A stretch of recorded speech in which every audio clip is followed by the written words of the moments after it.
नमस्कार, मी कस्तुरी. The inspired story मध्ये तुमचं पुन्हा एकदा स्वागत आहे. आणि आज आपण एक दिवाळी स्पेशल एपिसोड करत आहोत आणि मी उभी आहे चतुश्रृंगी मंदिराजवळ पुण्यात. आणि आज आपण ह्या मंदिराचा पूर्ण इतिहास, नंतर काय म्हणतात त्याला रचनाक्रम, नंतर त्यांचे पुजारी, त्यांचं दिनचर्या काय असतं, सगळ्या गोष्टी जाणून घेणार आहोत. चला आपण त्यांच्याशी जाऊन बोलूयात. नमस्कार सर, आज आपण चतुश्रृंगी मातेच्या गाभाऱ्यात बसलेलो आहोत. तुमची ओळख काय द्याल आणि ह्या पावन ठिकाणाबद्दल तुम्ही काय माहिती द्याल आम्हाला? असं आहे, मी या चतुश्रृंगी मंदिरमध्ये आता माझं पुजारी म्हणून मी आता बोलत आहे. आम्ही इथं आम्ही अनगर घराण्याकडे हे आमचं पुजारी पण आहे. मग आम्ही नुसते पुजारी पण आहोत, ट्रस्टी पण आहोत आणि ह्या जमिनीचे आम्ही मालक पण आहोत. अशी आमची भूमिका आहे. आम्ही एकंदर 11 भावंड आहोत. आमच्या पूर्वजांच्या रीतीनुसार विभागणी झाल्यापासून प्रत्येकाच्या घरामध्ये पुजारी पण येतं.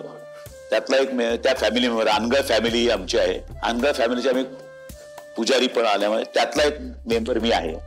तर आम्ही आता आमच्याकडं पद्धत अशी आहे की गणपती बाप्पा ते गणपती बाप्पा पुजारी पण बदलत असतं. तर यावेळेस मी 2025 गणपतीपर्यंत पासून 2026 गणपतीपर्यंत माझं नाव रवींद्र अनगर, त्या नात्याने मी आता इथं आहे आणि पुजारी पण आहे. आता तुम्ही जे आलायत हे देवी चतुश्रृंगीच्या मंदिरामध्ये आलेला आहात. तुम्ही आधी आजूबाजूला सगळं परिसर बघितलेला आहात. इथं अनेक भक्तगण येतात. हे आम्ही नवीन देऊळ जे जुनं होतं ते पाडून नवीन केलेलं आहे आणि आता तुम्ही माझ्याकडे आलेला आहात. तर तुम्हाला काय प्रश्न तुम्ही विचारू शकता. तुम्ही आता मुख्य पुजारी आहात, तर तुम्हाला आता ते कसं वाटतंय आणि ही रिस्पॉन्सिबिलिटी तुम्हाला कशी वाटते? देवीचं तुम्हाला एक काय म्हणतात त्याला, देवीचं सगळं तुम्हाला काम करायला मिळते, हे भाग्य आहे काय आहे, तुम्हाला कसं वाटतंय? असं आहे, हे बघा, मी एक पुजारी आहे बरोबर. हे घराणं आहे, त्या घराण्याचं मी पुजारी पण जन्माला आलो, एक प्रकारे आलोच की नाही. मग त्या अनुषंगाने मी इथला पुजारी झालो. पण माझं काहीतरी असेल पुण्याई, त्यामुळे या घरात जन्माला अनगर कुटुंबात आणि मी पुजारीपणाचं मला भाग्य मिळालंय. ते दिनचर्या कशी असते आमच्याकडे की सकाळी आम्ही देऊळ उघडतो 6:30ला. त्याच्यानंतर देवीची आम्ही पूजा करतो 7:45ला. देवीची आवर्तन होतात, रुद्र, श्री सुक्ताची आवर्तन, रुद्राची आवर्तन असं होतं. ते झाल्यानंतर देवीचं सगळं शृंगार होतो. म्हणजे आता तुम्ही जे बघताय, देवीला आता साडी नेसवली आहे, देवीला दागिने लावले आहेत, मुकुट घातलाय, ते सगळं झालं की ते आमचं साधारण 10-11 होतं. त्याच्यानंतर आरती होते. मग त्यानंतर देवीचा रोज सोहळ्यात नैवेद्य येतो. तो नैवेद्य तुमच्या देखील आता झाला, याच्या आधी तुम्ही यायच्या आधी आणि नैवेद्य झालं. आता मग रोज लोक येतात जातात, त्याचं पण दिवसभर चालू असतं. सकाळी मंदिर 6:30ला येतं, दिवसभर चालू असतं, रात्री 9ला बंद होतं. अशी ती रोजची दिनचर्या आहे. मला सांगा की ह्या मंदिराचा इतिहास कितपत जुना आहे आणि कुठून सुरुवात झाली? आमचे दुर्लभ शेठ अनगर म्हणून आमचे पूर्वज होते. ते दुर्लभ शेठ अनगर पूर्वज होते, ते आमच्या पेशवाई काळातले. ते देवीचे खूप भक्त होते. त्या देवीच्या भक्तांच्या मध्ये त्यांनी आमचा इतिहास इथं लिहिला होता, पण आता इतिहास कामानिमित्त पाडापड झाले होते नाहीये. पण हा इतिहास असा आहे की 1768 साला देवीच्या चैत्री मास पौर्णिमेला देवीचा प्रगट दिन आहे. आणि या संपूर्ण परिसरामध्ये त्यांना सांगितलं की त्यांनी म्हणले की मी तुझी सेवा केली जगदंबे, काय असेल ते सप्तशृंगीचे मोठे उपासक म्हणजे देवीचे उपासक होते. त्या म्हातारपणा वृद्धत्वामुळे त्यांना असं वाटलं की मी आता काय करू, की आता मी तुझी सेवा केली कशावरनं. तर तेव्हा देवीने त्यांना दृष्टांत दिला की मी पुण्याच्या वायव्य डोंगरावर येणार आहे आणि तिथं स्थापित होणार आहे भक्तांच्या कल्याणासाठी. तर त्यामुळे 1768 तुम्ही विचार करा, काहीच नव्हतं इथं, जंगल सगळं डोंगरच होता. तर आई जगदंबा ती इथं बसते, 4 टेकड्यांच्या मध्ये आई जगदंबा बसल्या. तुम्हाला दिसतंय हे प्राकृत रूप आहे, हे काय नॅचरल आहे सगळं. तर आई जगदंबा इथं जे बसली आहे 1768 चैत्र मास पौर्णिमेपासून, त्यात ते असल्यामुळे त्यांच्याकडे प्रगट झाली, त्यांना आलं. मग त्याच्या पुढे आम्ही आलो. आम्ही आल्यानंतर त्याच्या पुढे मग आमच्या सगळं केलं झालं आणि आमच्याकडे आता माझी स्वतःची 6वी पिढी आहे या इथं करते. असा एक आमचा इतिहास आहे. मग तुम्हाला वाटतं की तुमच्या पुढे तुमची पिढी हे तुम्ही जितकं प्रेमाने किंवा काय म्हणतात त्याला रिस्पॉन्सिबिलिटीने ही कामं करता, ही पुढची पिढी ती जपू शकते का? असं आहे, आमच्या पूर्वजांनी जर सेवा केली बरोबर, त्या पूर्वजांच्या काळामध्ये त्यांनी त्या पद्धतीने सेवा केली, त्यामुळे आज आम्ही त्या पद्धतीने करतोय, आम्हाला मेवा मिळतोय. आमच्या पूर्वजांनी तर काही नसताना जंगलामध्ये बिचाऱ्यांनी खाली येऊन त्या देऊळ एवढंच होतं. हे आता तुम्हाला दिसतंय, हे देऊळ जी देव होती त्या इथं छप्पर राहत होतं साधं, इथपर्यंत लोक यायची, काही नसायचं. तेव्हापासून आमच्या लोकांनी सेवा केल्यात. आता आम्ही आहोत. आता माझा विचार केला तर मी काय म्हणतोय, मी माझी यथाशक्ती माझी सेवा करून देवीची काय केलं असेल, पुण्य असेल ते मी केलोय. याच्यापुढे आपला हा देह सुटला की संपला विषय. आपण कशाला गुंतून राहायचं. आमच्या पुढच्या पिढीने करता काय पिढी त्यांचा प्रश्न आहे ना. जे आमच्या वाडवडिलांकडे आम्ही पाळलं आणि आम्ही करतोय, हे आमचं भाग्य आहे की आम्हाला करायला मिळतंय. हा आमच्या इथं आहेत, हा तो इथं करतोय सेवा, हा करतोय सेवा. यांच्याकडे भाग्यामुळे ते सेवेला आहे. पण हा आता आमच्याकडे काय अडी अडचणी येतात तुम्हाला माहिती आहे. सगळं आपल्या धर्मशास्त्रानुसार काय अडी अडचणी येतात, सोयर येतं, सुतक येतं असं म्हणतो आपण. त्याचं आम्हाला काही करता येत नाही. मग अशाच कोण करणार. तर या मुलांना मी घेतलंय, हे मुलं शिकली, यांना करणंय. मग हे त्यांचं नाही का भाग्य. असे इथं जे भक्तगण येतात, या भक्तगणांना काहीतरी अनुभव येतो. काही लोक इथं देवीला नवस करतात, त्यांच्या नवस पूर्णसाठी येतात, ते नवसाला देवी पावते. अशा प्रत्येकाची भावना आहे. त्यानुसार सगळं साकार झालंय, भव्य दिव्यता झालीये, कोणा रूपाने येत आहे. आणि आता ही जे तुम्हाला दिसते सभा मोठं देवीचं देऊळ, तुम्ही सभा मंडपाचं शूटिंग करून बघा. जे पूर्वीचं भव्य दिव्यता आता केवढी भव्य आले, पार शेवट तिथून लोकांना दर्शन दिसतंय. पूर्वी काही नव्हतं. तर आता हळूहळू हे आमचं भाग्य की आमच्या ट्रस्टी पदामुळे आमच्या आधिपत्याखाली ही रचना झाली आहे. आता ही रचना काय अशी झाली का, गोरगरिबांच्या येणाऱ्या हुंडीत आलेले पैसे, गरीब असो श्रीमंत असो, जो तो आपापल्याप्रमाणे त्या देवीच्या चरणी अर्पण करतो. त्यातनं भव्य दिवस साकारले आता दिसते तुम्हाला. अजून 50% काम राहिलंय. जर हे 50% काम पूर्ण राहिलं तुम्हाला अजून वेगळं दिसेल. आणि हे कशात मला साकार झालंय की येणाऱ्या भक्तांकडनं झालेले आणि ते आम्ही नीट डिपॉझिट करून ठेवले, त्या व्याजावर आम्ही करून ठेवले. त्याच्यामुळे आता सगळा मेंटेनन्स होतोय, लोकांचे पगार सगळं असतं. बरोबर. अशी इथली रचना आहे. मला सांगा, तुम्हाला कधी इतके काळामध्ये काही अनुभव तुमचे स्वतःचे काही आहेत का? असं आहे. हे बघा, मी माझं पांडित्य आणि माझं सांगितलं की लोक हा माणूस काय करतो, जाहिरात करतोय. बरोबर. पण त्यातला एक अनुभव असा आला की आपण असं म्हणतो की आताचा लेटेस्ट अनुभव की एवढा पाऊस पडत होता, देवीचे होत होते, भक्तगण येत होते बिचारे. आम्ही मातेला म्हणले, हे माते तू तर मला देणारच आहेस, पण हे अन्य लोक जे खाली बसलेले आहेत, दुकानदार आहे, अमुक आहे तमुक आहे, हा पास थांबव माते. माता आहे, अक्कलकोट स्वामी आहेत, प्रत्येक भगवान सगळ्यांना प्रार्थना केली की बघ आता तुझ्याशिवाय काय पर्याय नाही. आता या पाऊस हाटल्यानंतर सगळ्यांचं फार मोठं नुकसान होईल. असं काय चमत्कार, त्या रविवारपासून जो पाऊस सारखला संपूर्ण संपला, फक्त संध्याकाळी पाऊस यायचा. मग अजून काय आपण प्रार्थना, आपण काय चमत्कार पाहिजे. हा माझा अनुभव सांगतो. हा मला काय लोकांचा अनुभव लोकांपाशी, पण आता लेटेस्ट तुम्हाला मी हा सांगतो अनुभव की हा मला आयुष्यात पहिल्यांदा पाहायला मिळाला. माझा आज 69 आहे. आता मला एवढंच माहिती, मी एवढंच म्हणतो की माझ्या सेवेप्रमाणे मी बघतोय, मला जगदंबा फळ देणार ती देणार आहे. तुम्हाला फळ द्या, यांना भाविकांना फळ द्यायच्या त्याप्रमाणे देणार आहे. पण हा आता अनुभव सांगतो की देवींचं चक्र फिरवलं महाराजांनी, आई भगवंतीनी, भगवती, अक्कलकोट स्वामी, श्रीकृष्ण भगवान, अशा सगळ्या मुलांनी हे चक्र फिरवलं. पाऊसच थांबला. अजून काय पाहिजे. नवरात्री दिवाळीत आता एवढे भक्तजन येतात, त्यांना एवढ्या सगळ्यांना एकत्र मॅनेज करणं कितपत कठीण आहे तुमच्यासाठी? असं आहे, एक पुजारी नात्याने आता बघा, तुम्ही येतात भक्तगण, याच्या दुप्पट तिप्पट लोक नवरात्रात येतात, वेगवेगळ्या पोलीस आहेत, VIP आहेत, अमुक आहेत तमुक आहे. एक भूमिका माझी पुजारीची अस्तित्व आली. त्याच्यानंतर मी काय इथला ट्रस्टी पण पुजारी पण आहे, दोन्ही भूमिका मला इथं करायला लागतात. त्यामुळे मी त्याप्रमाणे त्याप्रमाणे ते जे येतात त्याप्रमाणे मला भूमिका वठवायला लागते. त्या वटवाच्या भूमिकेमध्ये काय काय घडतं, काय काय होऊ शकतं, अमुक आहे तमुक आहे, रांगा करा, हे करा. आणि यथाशक्ती जेवढी आपल्याला सेवा देता तेवढी करायची. याच्या पुढे काय करणार आपण. माप तर खूप येतो मोठा प्रचंड नवरात्रात. आणि थांबून थांबून टप्प्याने येतच राहतो. पूर्ण महाराष्ट्रातूनच आपल्या देवीकडे येतात लोक. ते मॅनेज करणं खूप कठीण असेल ना तुमच्या सगळ्यांसाठी. आहे, पण आम्ही असं आहे की आम्ही आमच्या 11 भावंड आहोत. ट्रस्टी नात्याने नवरात्रात सगळेजण मिळून इथं डिवोटी होतात, मॅनेज होतात. आणि आपल्या पाळी समर्पण कर यथाशक्ती. म्हणजे तू 2-3 तास काम कर, तू 2-3 तास काम कर, 2-3 तास. कारण काय असे लोक आली काय VIP लोक आली, त्यामुळे सगळे एकत्र करून आम्ही जे निर्णय घेतो किंवा त्याप्रमाणे आम्ही आखणी करतो, त्याप्रमाणे चालतं.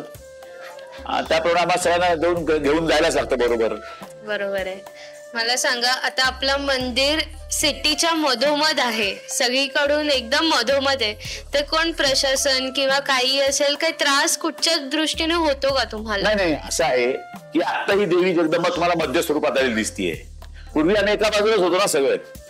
आता तुम्हाला पुणे विस्तारित झाले असल्यामुळे तुम्हाला देवी मध्यवर आली असं म्हणताय. पण आम्हाला गव्हर्नमेंटच्या कडनं काही त्रास नसतो. गव्हर्नमेंट यथाशक्ती आम्हाला काय द्यायचं तेवढी मदत पण करते, सहाय्य पण करतं. असं नवरात्रात येते, आणि शेवटी जगदंबेसाठी करते का अनगळ कुटुंबिय काय तर बघत माणसांसाठी करत नाही. ते पुजारी म्हणून कुठला आहे काय घेणं नाही. जसं आपण जातो अक्कलकोट जातो, आई तुळजाभवानी जातो, कोल्हापूरच्या अंबाबाई जातो, आई भगवतीला सप्तशृंगी जातो, तेव्हा आपण कुठे बघतो का कोण पुजारी? आपण देवीसाठी जातो, विसर जातो. आमच्या शाखामध्ये जातो, सप्तशृंगी कोल्हापूरच्या अंबाबाई जातो, मी माते तुझ्या चरणी आलोय बाई जगदंबे सांभाळ. तसे अनेक सगळे भक्त जे येतात त्याप्रमाणे करतात. आणि सरकार सुद्धा काय देतं, मदत करते थोडेफार, ते देवीची चरणी अर्पण असते. ते बघत नाही की अन्य कुटुंबीय पुजारी आहेत का, नाही. जो तो आपापल्या पद्धतीने जो त्या भूमिका घेते, त्या भूमिका पद्धतीने जे काय त्यांना साकार द्यायचंय किंवा काय ते चरणीचे अर्पण करायचंय ते त्या पद्धतीने सगळे करतात. चंद्रकांत पाटील आले होते, हे आले, त्या लोकांनी केली आपापल्याकडे मदत. पूर्वी गिरीश बापट होते, त्यांनी केली मदत. आता अमुक कुलकर्णी ताई आहेत, चंद्रकांत पाटील आहेत, या सर्वांनी केली ना भूमिका. त्यांनी प्रमाणे त्याप्रमाणे डिवोट त्यांनी काय फंड केला तो केला अर्पण. असं एकत्र सगळ्यांच्या साह्यानेच देव उभं राहतं ना, आणि ते चरणी आहे.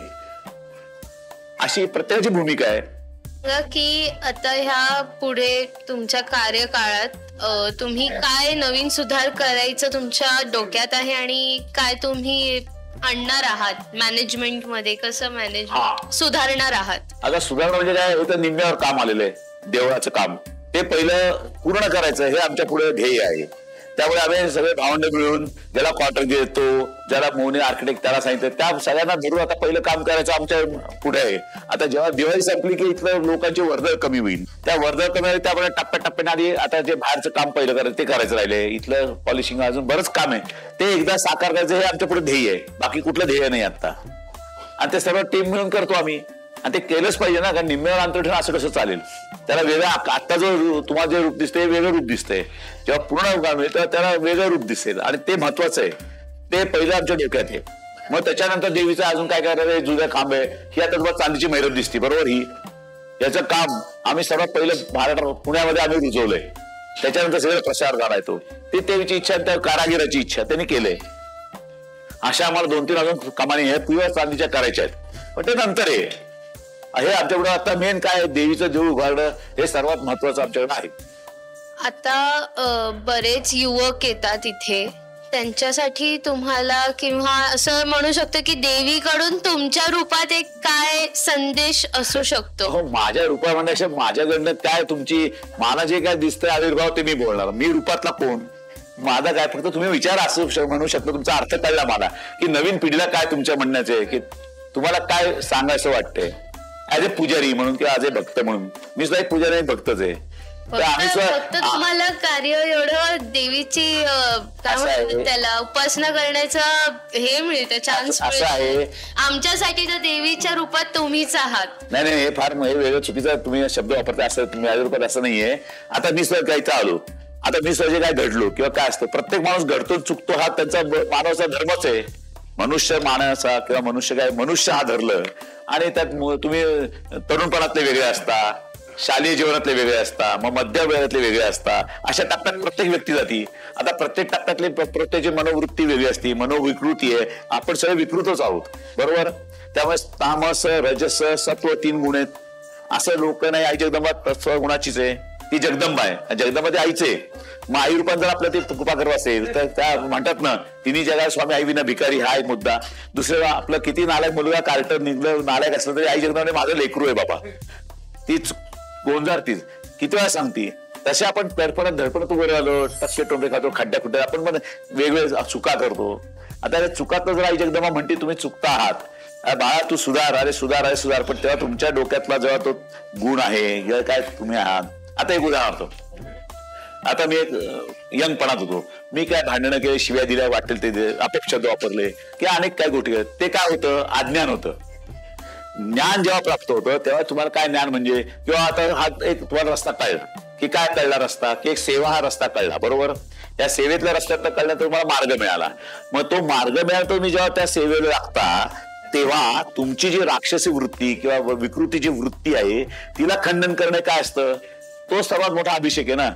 मग सेवा हा धर्म आहे, तो पाळला की तुमच्या मनातल्या ज्या काय असतात त्या हळूहळू कमी होतात. म्हणजे उदाहरण देतो की तुम्ही आता पायी चाललाय, एका वास आला तर आपण अरे काय वास आला, काय सुंदर असं बघायला जातो.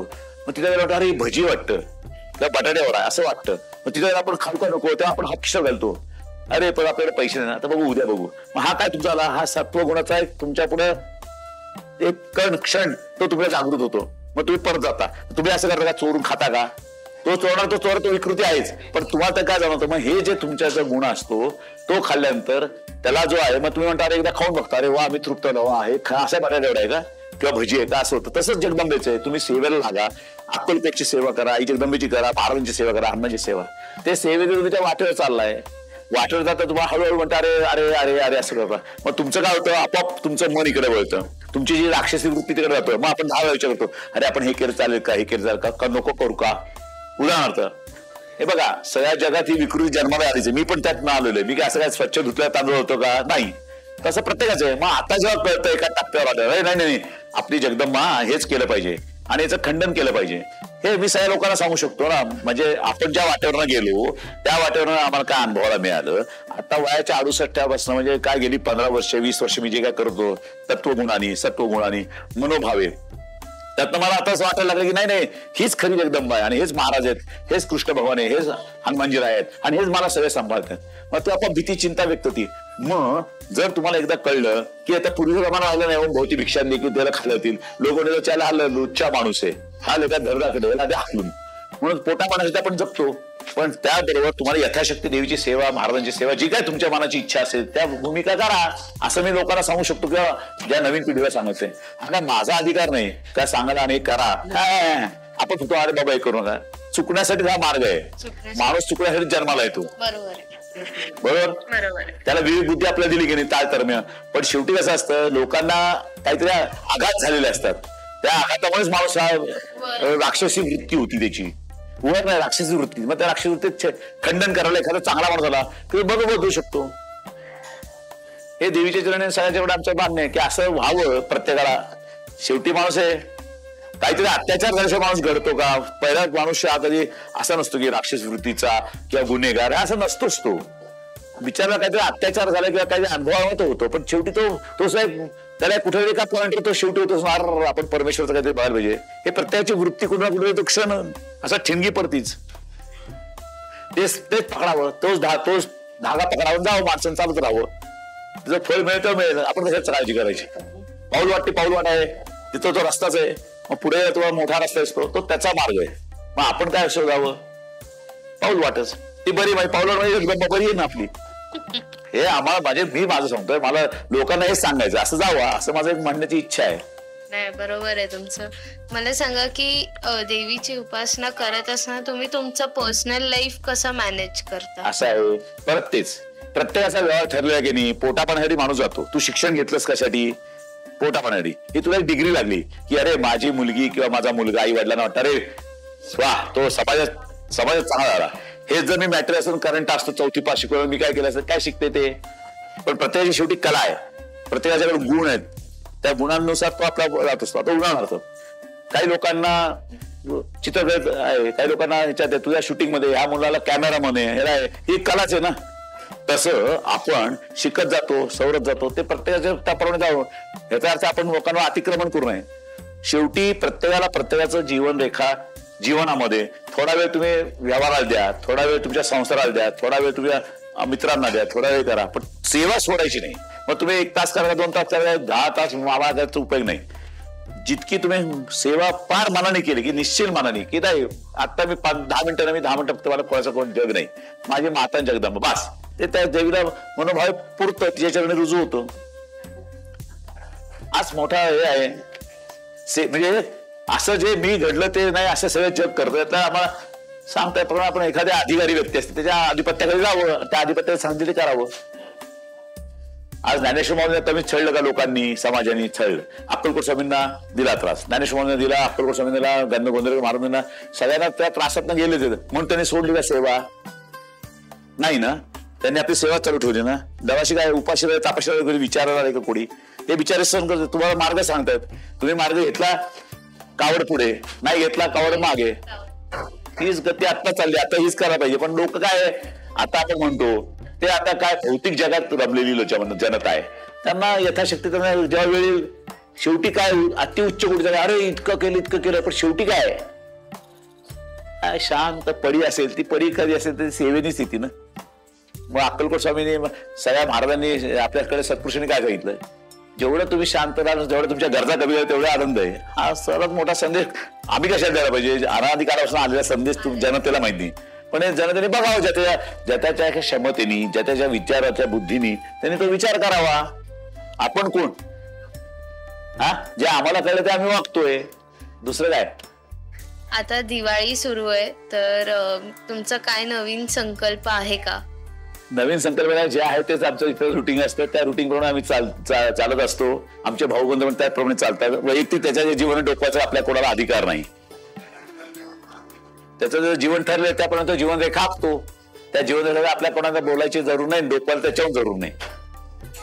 थँक्यू सो मच सर, तुम्ही वेळ दिल्याबद्दल आणि आम्हाला एक चान्स दिल्याबद्दल देवीच्या समोर बसून शूट करण्याचा. So thank you so much. असं काय, तुमचा आहे, तुमचा परिणाम, तुम्ही तुमची भूमिका तुम्ही मांडली, माझी भूमिका मी मांडली, संपला विषय. वेळ दिल्याबद्दल धन्यवाद. अरे तेच सांगतोय, तुझी भूमिका तू वापरली, माझी भूमिका मी वापरली, त्याच्यात काय वेळेचा काय संबंध.